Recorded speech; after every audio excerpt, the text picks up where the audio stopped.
আসসালামু আলাইকুম ভিউয়ার্স। এই টমেটো গাছে অধিক পরিমাণে ফলন পাওয়ার জন্য এই ৩টি কাজ করুন, তাহলে দেখতে পারবেন প্রতিটি শাখায় শাখায় আপনার কিন্তু টমেটো ধরে আছে। দেখতে পাচ্ছেন অসাধারণ, মাশাআল্লাহ দিলে আমাদের পর্যাপ্ত পরিমাণে একটি টমেটো গাছে দেখতে পাচ্ছেন পর্যাপ্ত পরিমাণে টমেটোর ফুল চলে আসে। কী কাজটি করবেন আমি একটা দেখাচ্ছি।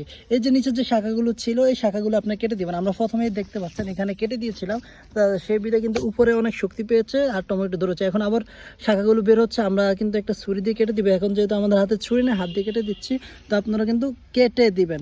যখন এগুলো কেটে দিবেন তখন উপরে কিন্তু তার অনেক শক্তি পাবে, যে টমেটোর ফুলগুলো আসবে ফুলগুলো কিন্তু সম্পূর্ণভাবে আপনারা টমেটোতে রূপান্তর হতে যে শক্তিটা লাগে ওই শক্তিটা কিন্তু সে পেয়ে যাবে। ওই পুষ্টিগুণ যদি সে যত বেশি পাবে, তো টমেটোর ফলন তত বেশি হবে।